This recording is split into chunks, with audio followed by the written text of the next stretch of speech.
Let's bring in FSN correspondent Stuart Smith now, who's based in Moscow. Stuart, it's good to have you with us. What's the atmosphere like now in Moscow? We've heard the international condemnations from the community, but we know that there's also a concert underway in Moscow. Any reactions locally?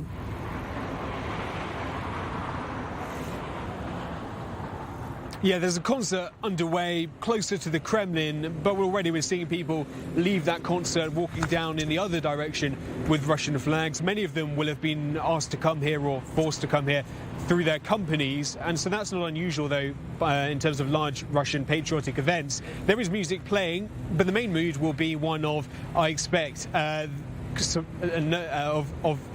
calm, in the sense that everything the Russian president said was what we expected. There were no surprise announcements, although the speech itself was particularly, even by Vladimir Putin's standards, particularly heavy on the anti-Western and anti-American rhetoric.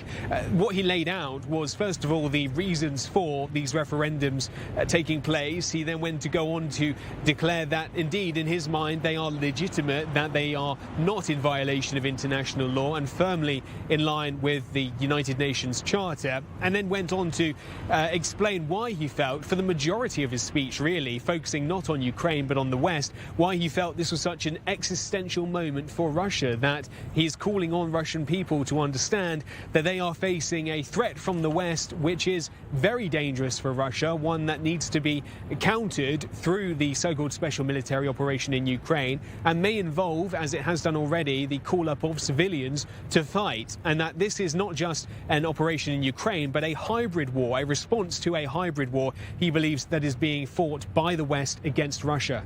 But these referendums were put on hastily, Stuart, in the face of military setbacks for the Kremlin. I know with the annexations, they're predicated on referendum results, but does this really mean that nothing and no one can override this decision?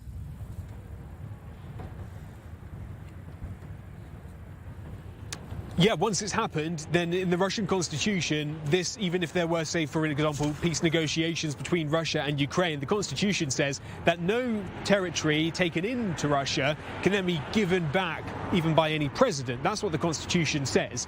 The other thing is that it's still not clear, though, where in the regions of Zaporizhia and Kherson, so not the self-declared Donetsk and Luhansk People's Republic, but in the other two regions, where the border is, that has just been declared. The Kremlin spokesperson was asked this by Russian journalists earlier, and he said he didn't know. He would have to get back on that. This is the same day that the document is being signed. So over the next week, we expect to get the details of what exactly is signed. But what's clear is that it is Russian territory in the minds of Russian officials. And the president made clear the full force necessary to defend these regions will be used.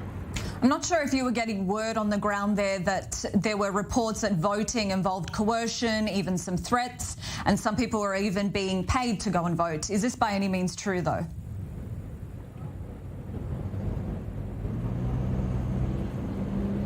I can't from here say that. I'm sorry about that. Due to the Kremlin reporting restrictions at the moment, there's limited things I can say, and touching on that would be one of them. I know the reports you're referring to. The Kremlin has said there's no indication of any voting of any substantial fraud going on, especially in the republics themselves. They say that the voting was transparent. There were international observers, although not formally representing any particular country, that took part, and they say that the referendums went on without any kind of problem. But it's a pretty steep escalation of the conflict between the two nations. So what do you think comes next from here on in?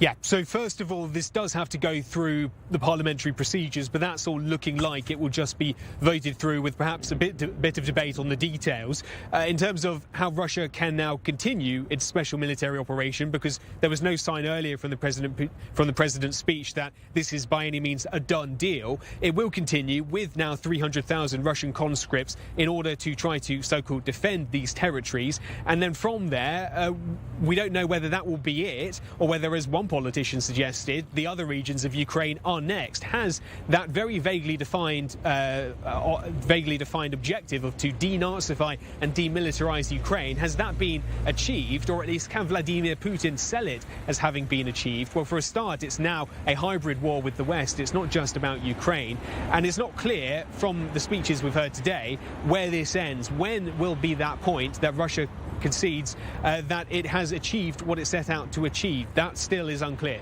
Stuart, thank you so much for coming onto the show tonight. Eversend correspondent there, Stuart Smith from Moscow.